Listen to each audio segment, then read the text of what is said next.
Ellen plops down her table and creates community. And people connect with each other across differences, and they are there in togetherness at the table. And now that the film is done and we're taking it to theaters, people are experiencing that community watching the film. People will show up in grammar outfits. It's hilarious. So it's something sentimental and profound for them. There's emotion that comes out of this. You're listening to Speaking of Language, a podcast recorded at the Language Resource Center at Cornell University. Each week, we explore a topic related to language pedagogy and second language acquisition.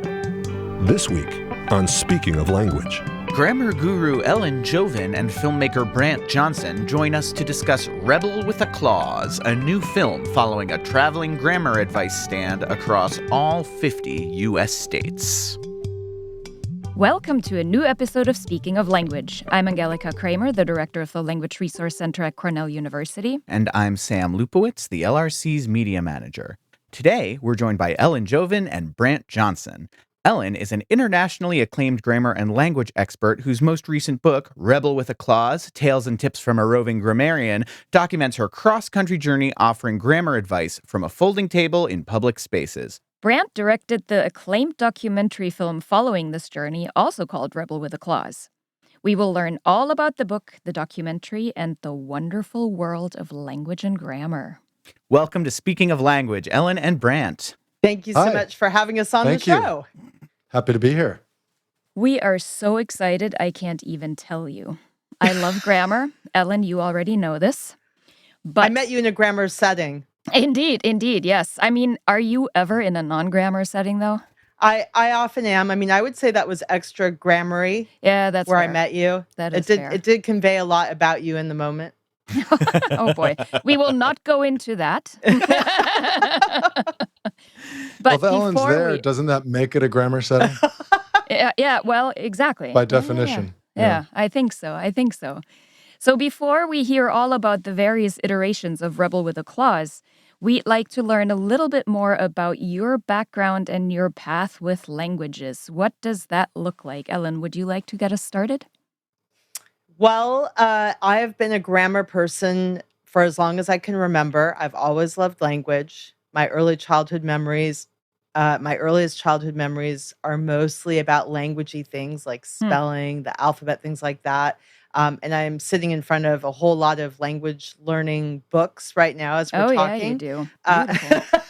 And I was originally heading toward a more math sciencey route in college, but I switched from applied math to German studies my junior year. Wunderbar.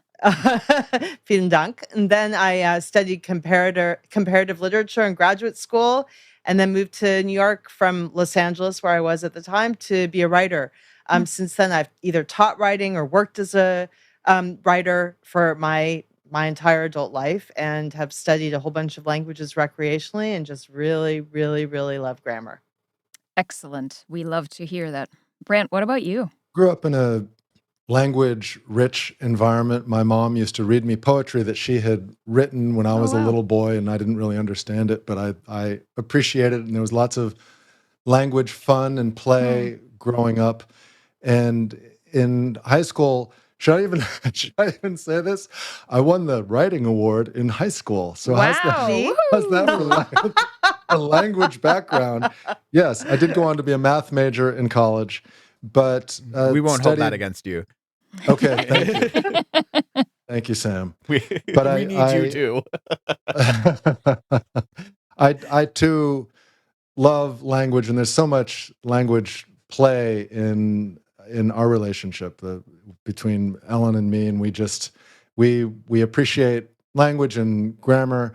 My foreign language accomplishment was getting close to fluent after being in a relationship with a French-speaking woman for a year. I had studied language, French before that, but that really, I felt very happy about my language skills after that year. They've gotten quite rusty since then. And then you also learned German when you were in Germany playing basketball. I did, that's right. So I lived in Germany. Yeah, I did a there you go. Wunderbar. Yes, yes.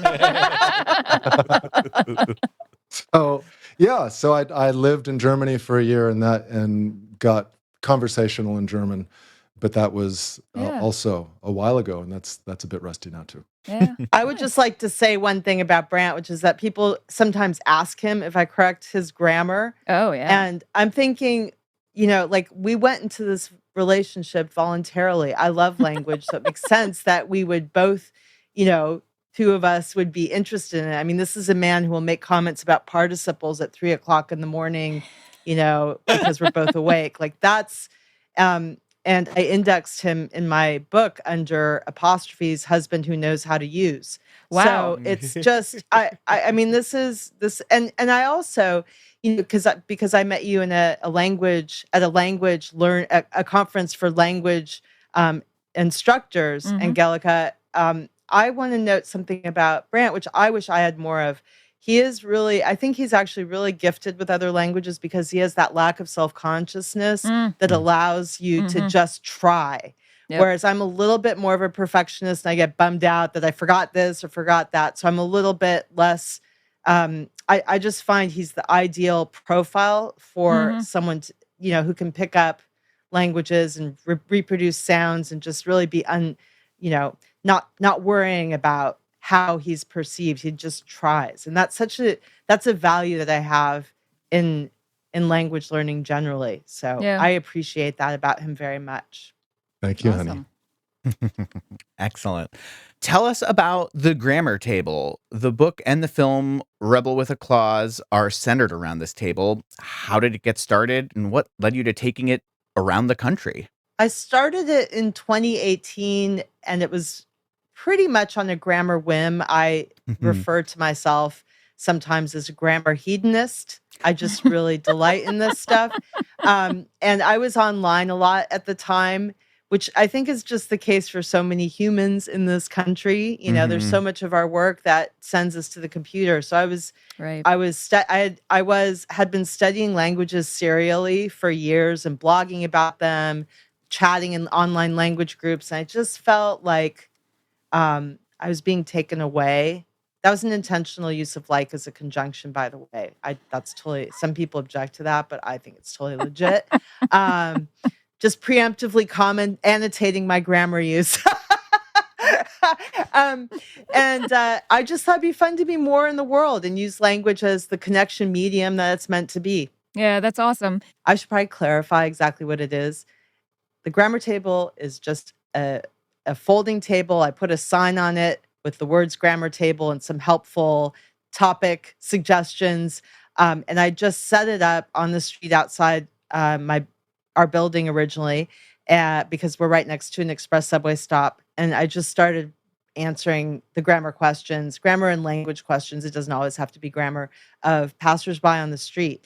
And that it was instantly successful as a grammar advice stand. I got my first customer within my first grammar customer. This is an unpaid activity, but I sometimes like to refer to them as grammar customers. I got my first grammar customer within literally 30 seconds. That is Wow. not hyperbolic. And it just continued from there. So initially it was right outside the building. It was just recreational.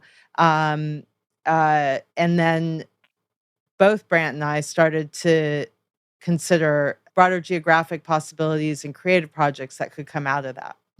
I would be just sitting around in those early weeks at a nearby park bench, just taking in what was happening at the grammar table. And I found it so funny and so heartfelt. I felt I really need to start filming this. So Ellen set up the table for the first time in September of 2018. I started filming by December. Wow. Oh, wow. And we shortly thereafter started taking it on the road. So 2019, we started our journey to all 50 states. That's and crazy. we were interrupted by COVID after 47. Yeah. And Wow. Ellen wrote her book largely during COVID about Gotcha. with the 47 states. I wanted to have all 50 for the film. So after I really 2 thought years, 50 seemed like a lot of states, honestly. Yeah. It I- seemed like 50. more than was totally necessary originally. yeah. But I felt if we're gonna do this, let's do it. Let's do 50 Yeah. states. So we then went to the last 3 states: Hawaii, Alaska, and Connecticut, for our final 3 exotic states. Oh, Then I was able to include in the film. So the film is all 50 states. Yeah, very cool. Fantastic. So nitpicking grammar is seen by some as pedantic or condescending, but one of the things that you said about Rebel with a Clause that is exciting to me is that these conversations bring people closer together in a divided time. How do you approach grammar in a way that's unifying rather than combative? I think of grammar as not a list of constraints, and rules and regulations that you have to follow, but as a world of linguistic possibilities. If you study other languages, you see that there are lots of ways that ideas can be combined, and learning about those structures to me is inherently fascinating.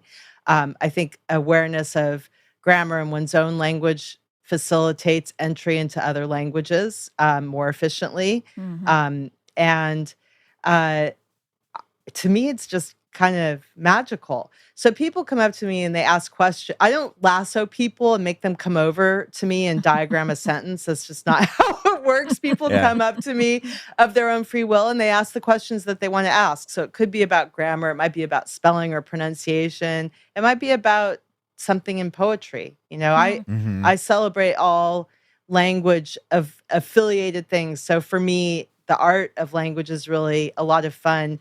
And awareness and control, for me, it doesn't have to be this way for every writer, but awareness and control of grammar helps me um, write more powerfully, be aware structurally of why a particular sentence might be failing or how to fix it to make it punchier. It just feels empowering. I just like knowing that stuff.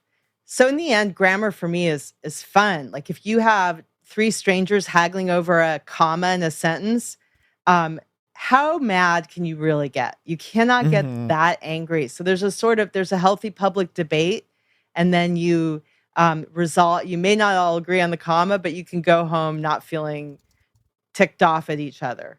And now some people would say, "Oh, you have to have one another there." I don't really believe in that one. I'm just putting that out more annotation of my own grammar as we go along.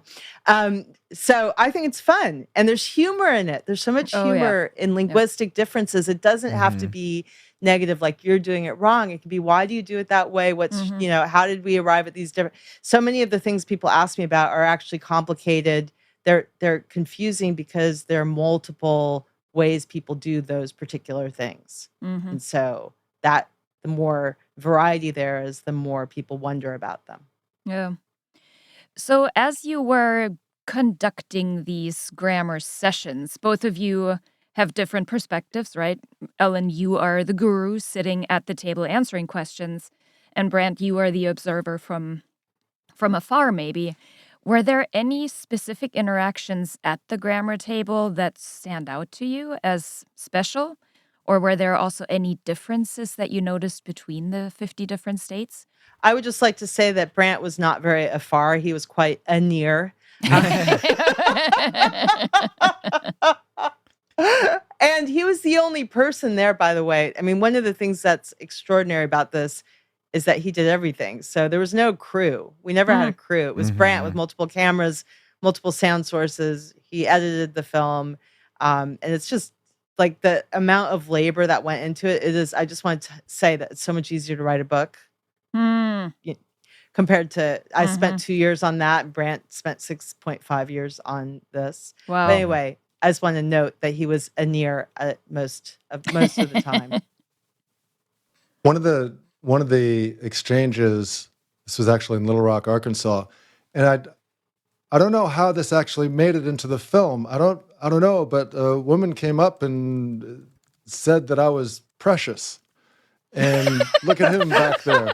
He's precious. Ah! I don't know how it made it into the film, but So that moment weird, so inexplicable. that moment I But so remember was true. a I mean, but I mean, yes. the film doesn't lie. there we go. So Can anything you else, re? Ellen? Is there a specific conversation that stands out to you that you remember fondly or maybe not so fondly? I like I like being surprised by experiences. That's one of the things I enjoy Mm-hmm. about the grammar table is that it sets up um, possibilities for surprise over and over again in places that we don't know, with people we don't know, about topics we may not have encountered before. And so, um, in Decatur, Alabama, I know both Brant and I are very fond of this experience that we had an encounter with two young men who chain smoked their way through the conversation. They were probably in their early 20s, and we ended up talking to them for an hour about uh, semicolons, positive commas, calligraphy. One of them, this guy Oh, wearing a leather jacket, smoking, yeah. smoking, smoking. He was really into calligraphy, and it's being reminded that people you cannot assume things is just Mm-hmm. it's first of all, it's important, in a serious way, but it also, if you're receptive to the element of surprise, it's just really entertaining. Yeah. Yeah. As they walked up to the table and started interacting with us, I knew immediately, oh my God, this is going to be so great. I was Yeah. checking, did I press the Uh-huh. record Uh-huh. button? Do I Yeah. have the sound going? Is this really happening? And it was an uninterrupted, continuous take for more than Hmm. an hour That's Oh, before I hit the crazy. pause button on the Yeah. camera Huh. because it was just the hits just kept coming. It was Yeah. just it was too good. Wait, Brant, were they the Yeah. sort? What is it again? Was it an expression with frog's anus or amphibian's anus that they gave us? It was a frog's ass and an amphibian's anus. Just to Oh, be okay, good. clear, he said it Yes. both ways. Yeah, so you have to watch the movie to find out more about that. But I'm just saying you wouldn't get that necessarily from, your usual grammar visitor. So right. No, that also snuck its way into the film. I don't know how. Oh my God, that is gold. That's good. Yeah, That's good. it's good. Love it. Love a new an idiom that I hadn't experienced before, for sure. Um, well, you've talked a bit that the film Rebel with a Clause and the book Rebel with a Clause are independent creations. So I guess I'm asking both of you, how do you interpret this experience for each medium? What does the book have to offer that's different from the documentary, and vice versa? Where do you meet in the middle? I'm curious about this. Yeah, they were two really quite different creative experiences, and it's interesting that we did the road trip together. Mm-hmm. It was the same set of Mm-hmm. experiences we both had, but Ellen's beautiful interpretation and recounting of all of those experiences through writing is an experience that a reader can have. There's an intimacy, a closeness to the word and to Ellen's voice speaking through the language of a book. That's a particular kind of experience. And watching a film, and it can also be, it's more of a solitary kind of experience. You read on your Sure. own. The film experience, particularly now that it is exclusively a theatrical release, we're taking it all over the country. It has a communal component to it, which is interesting in that it really is continuing the theme of what the table is. Ellen plops down her table and creates community, and people Mm-hmm. connect with each other across differences, and they are there in togetherness at the table. And now that the film is done and we're taking it to theaters, people are experiencing that community watching the film. Not although Ellen does set up a grammar table often at the screening, so they get some grammar tabling also. But there's that community element to it, and just the form of the film, sitting in the dark with a bunch of other people for that defined 86 minutes Mm-hmm. is a different kind of experience. But it's two things. So it's the being brought together in a community of theater goers who are laughing together and sometimes crying. And that's a wonderful experience. But they also get to see Brandt's um, shaping of this American Right. society Mhm. that we encountered. One thing that people have commented on is that it gives a positive view Hmm. of the country at a time when people often don't necessarily have such a positive view. So you get a chance to skip the rancor and go straight to the things that really can bring humor and connection among people who are otherwise often different in a variety of ways. The book, I was going to just add, because a lot of what people fuss about in grammar is in writing. That's a very important difference between the media. So Sure. there's a lot that people can see with very. I get in the weeds sometimes, like very particular comma issues that maybe, although there are definitely comma discussions in the movie, I get even more into the, like the word choice, the punctuation, the stuff that might be invisible in spoken language. Sure. Brandt did have me handwrite sentences that he used in the film. So there's stuff like when you see stuff on the screen in what looks like handwriting, that's my handwriting. And I would just like to give a shout out to Carlthorpe Elementary School for drilling those Yes. handwriting skills into me so it could be legible for this film. Excellent. Fantastic. Thank you to all the elementary school teachers out there. Absolutely. Yes, exactly. And my elementary school teacher is in the film. Aw. That's lovely. That's Yep. exactly the response that audiences give when she appears on the Mhm. They screen. do. They go, "Aw." Yep. Yep. I just sent a letter to my elementary school teacher in Germany, actually. There you go. Oh, wow. that's nice. Right? That's really Yeah. nice. I appreciate that you did that. I think I wish more people would write to their teachers. Some do, but I think a lot of people don't realize how much it means, to hear from someone that you've affected Yep. in your Yep. life. Yep. And how little it takes. Yeah. Letter writing. We can have a whole episode about the lost art of letter and postcard writing. I've written a lot of letters in my life. I have a lot of opinions on that. Yeah. Oh, same. Anyway, so Ellen, you just mentioned positivity. Brandt, you mentioned community. Both of you mentioned humor. What are you hoping that audiences will take away from the film in particular, and maybe also the book? I feel as though the film experience is going to be personal and varied for each person. And part of me wants just that experience to stand on its own.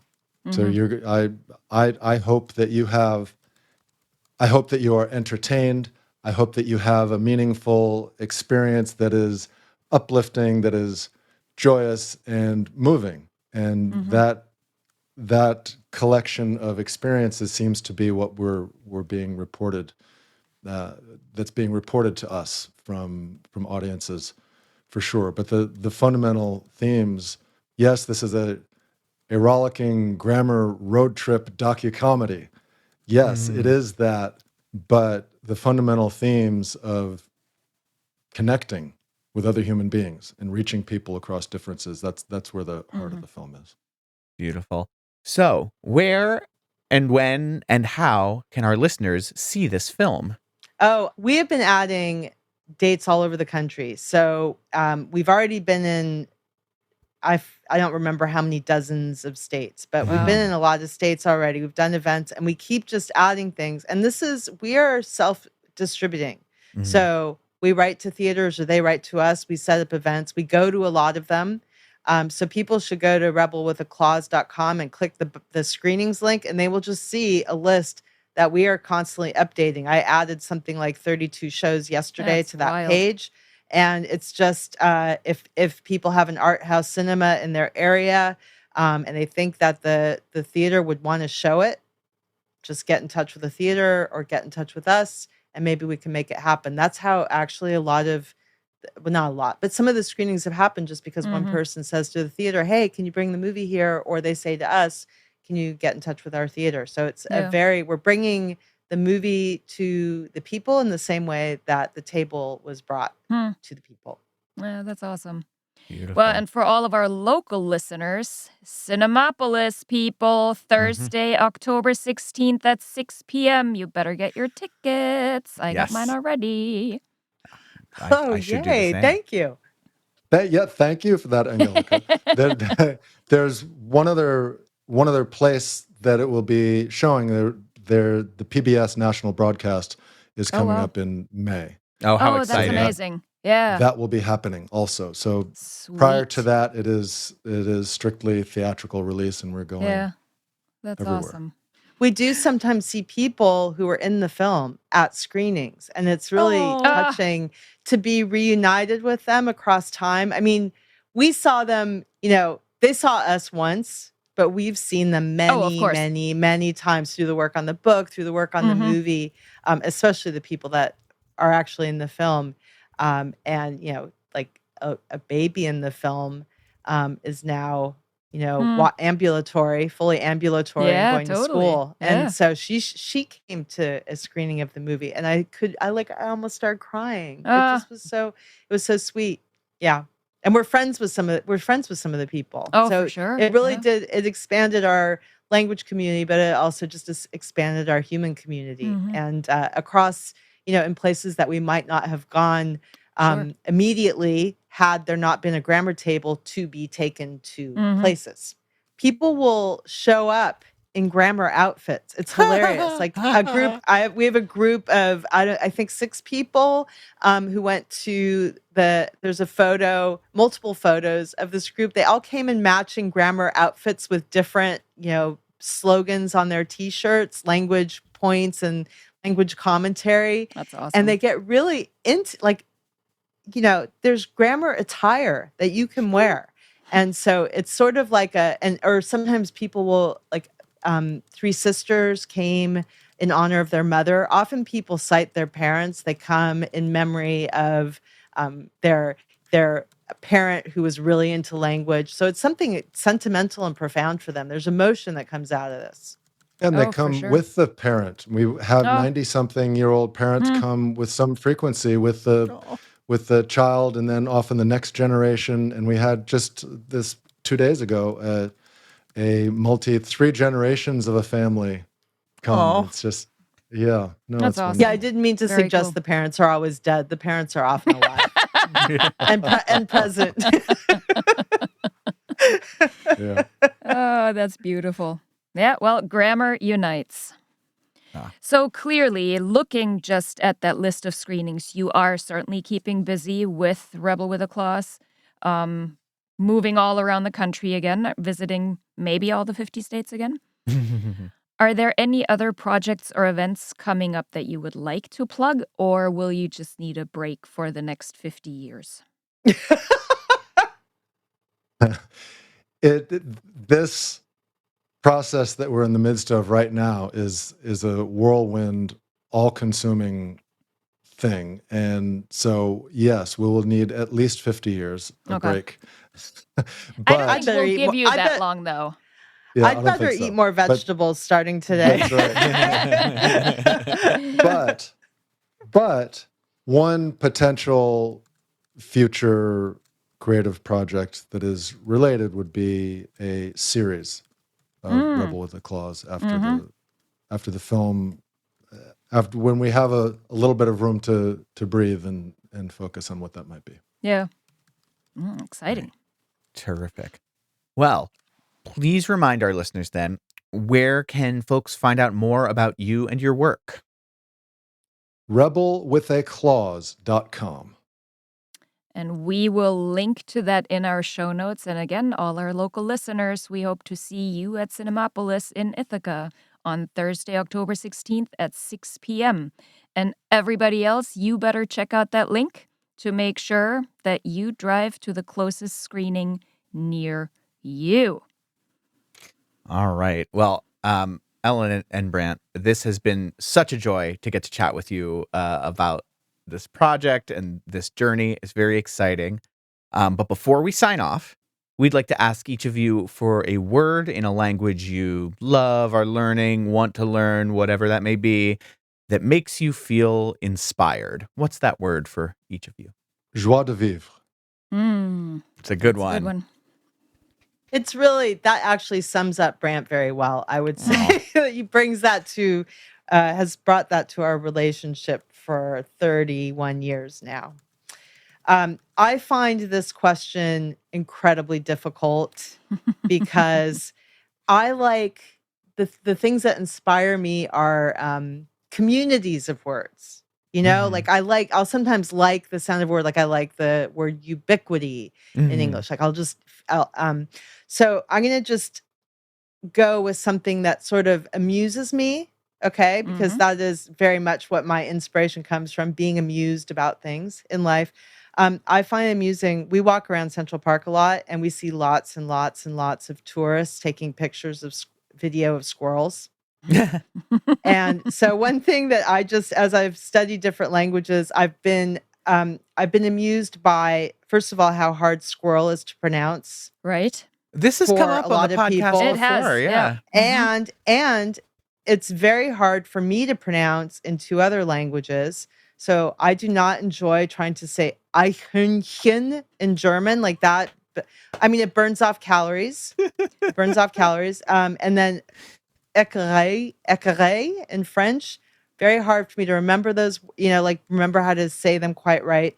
And I think for a little whimsical creature that's just obviously very fascinating to people, it's funny that the word didn't just turn out to be a little simpler. Yeah, that is so interesting. Why is it? And why is it that it is so difficult to say in so many languages? That was really like just saying those two words in French Yeah. and German. That was my aerobic workout for the day. But you did very well in German. So Really? Okay, yeah. good. Sehr gut. Yeah. Well, and Wunderbar. effort Dank. well spent, you've earned a break, I think, as far as I'm concerned. Wonderful. Well, thank you so much for speaking of language with us today, Ellen and Brandt. Thank you both.